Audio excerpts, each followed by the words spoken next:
Our topic this week is to examine the United States just after World War II ended in 1945. Rather than leading a post-war world at peace, the US gets itself embroiled in a competition for influence around the globe with the Soviet Union. This Cold War refers to the decades-long rivalry between these two powers. Cold in the sense that the US and the Soviet Union never attack each other. But the US obsession with seeing the Soviet Union and its global policies fail will lead to much warfare in this period. As new nations emerge from their colonial oppressors across the global south, the same question keeps emerging. Will this new nation look to join the US-led capitalist world order? Or will it look to the socialist order of the Soviet Union or of China? The US will use all of its power and resources to ensure that its hegemony over the world would prevail. Here's the big picture we want to understand this week. The US responded to an uncertain and unstable post-war world by asserting and working to maintain a position of global leadership with far-reaching domestic and international consequences. And to understand the Cold War overall, this is key. The United States engaged in the Cold War with the Soviet Union seeking to 1. Limit the growth of communist power and influence. 2. Create a free market global economy that US businesses would lead. And 3. Build an international security system that the US military would oversee. So when did the Cold War begin? To the US-led West, it could be when the Soviet occupation of the Eastern European nations it liberated from Nazi rule during World War II remained in place until communist-led governments came to power, breaking the promise of free and fair elections Stalin made to the US at the Yalta Conference. But to the rest of the world, the Cold War begins with the speech President Harry Truman gives in 1947. This becomes known as the Truman Doctrine. The Truman Doctrine was the principle that the United States should give support to countries or peoples threatened by Soviet forces or communist revolution. First expressed in 1947 by US President Truman, this speech was looking for aid for Greece and Turkey in their civil wars to put down communist insurgencies. The doctrine was seen by communists, though, as an open declaration of the Cold War. But the United States would not really fight the Cold War with military all the time. Instead, it could fight the Cold War with finances. Here we see the Marshall Plan. The Marshall Plan was a program designed to rehabilitate the economies of 17 Western and Southern European countries in order to create stable conditions so as to prevent communist revolutions from emerging.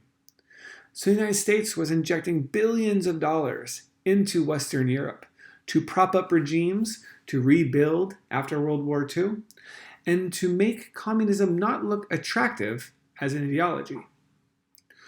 All of this will build into the US foreign policy adopted by Truman during the Cold War called containment, in which the United States tried to stop the spread of communism by creating alliances, helping weak countries to resist Soviet advances, using covert military aims and clear military aims, and of course, using the power of American money. All of this set in motion the events that would create the Cold War world that would last until the fall of the Soviet Union in 1991. Here are some more important early developments. In 1947, Congress passes the National Security Act, and this is where we get our CIA, the Central Intelligence Agency, or our spy agency. NSC 68 was a secret report that said that the United States needed to greatly increase military spending, and that if the American people were kept in fear of threats, the American people would never question that military spending. Thus creates the military-industrial complex. Communism came to power in China in 1949. Thus, the United States maintained a military occupation of Japan throughout this time period in order to halt communist spread in Asia. Plus, we must always remember the violence that the Cold War unleashed around the world. For example, the Korean War. Korea was divided into North and South after the Japanese occupation during World War II. The North became a communist-led government. The South became a right-wing dictatorship supported by the United States. When Northern forces invaded the South in order to unify the Korean Peninsula, the first Cold War had begun. The US would lead forces in the South. The North Koreans were supported by communist Chinese forces. But more prevalent than open warfare were the covert actions to undermine any leftist movement throughout the global South by the United States and its CIA. This covert warfare was directed by the CIA, and a clear example was its first go in Iran in 1953. Mohammad Mossadegh was Iran's first democratically elected leader. When he sought to nationalize Iran's oil production in order to use the wealth of his nation's natural resources to actually benefit the people of his nation, rather than the British oil companies and American oil interests of the time, the CIA organized a coup to remove Mossadegh and replace him with the dictatorship of the Shah. A similar story was played out in Guatemala the next year. Jacobo Arbenz Guzman, the democratically elected leader, sought to redistribute land that the American corporation, the United Fruit Company, was not using, and to give that land to the poor campesinos in Guatemala. The US government cried out, "Communism!" and the CIA again intervened to remove a democratically elected leader and replace him with a dictator who would be a servant to the desires of the US corporations and the US state. This story would repeat again and again throughout the Cold War. Domestically, the Cold War could be thought of as a second Red Scare. There were loyalty oaths, which allowed the federal government to investigate federal employees' political backgrounds. The Smith Act of World War II was extended and changed to make it illegal for anyone to be an American communist. The McCarran Act restricted the right to assemble and restricted the right to travel. There were espionage cases. Ethel and Julius Rosenberg were found guilty of treason, of sending nuclear secrets to the Soviets, and they were executed in 1953.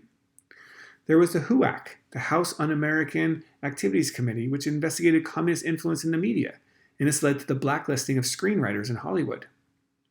And there's a term McCarthyism. Without any proof, Senator McCarthy charged that 205 communists were working in the military and in the government, and that created mass hysteria.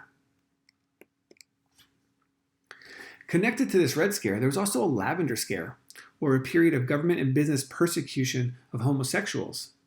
The Lavender Scare refers to a witch hunt and the mass firings of homosexual people in the 1950s from the US government. In 1953, President Eisenhower signed Executive Order 10450, which set security standards for federal employment and barred homosexuals from working in the federal government. Not only did the victims lose their job, but they were also forced out of the closet and thrust into the public eye as lesbian or gay. Executive Order 10450 stayed in effect until 1995. Let's reflect on the way the Cold War changed America. First, the military-industrial complex was born. The United States spends more each year on its military than the next 12 nations combined. The permanent war economy and bloated military budget can be traced back to the Cold War. Anti-intellectualism is expected in our country. Rather than intellectually engage with its competition and its ideologies, the US just declared that anything that challenged its own liberal capitalist order was deviant. Thus, socialists and communists are purged from the history of America. It would probably surprise the majority of Americans today to learn that there even was a socialist political party or a communist party in the United States. The US reputation of continuing foreign intervention begins in this era. Congress passed the Taft-Hartley Act, which greatly damaged the power and membership of labor unions. And we will see in ensuing decades the number of Americans who are members of labor unions plummets decade by decade. And why are we the only developed nation that does not offer free healthcare to its citizens? A universal healthcare plan was defeated in this era, with people on the right crying out that it was too close to a socialist idea.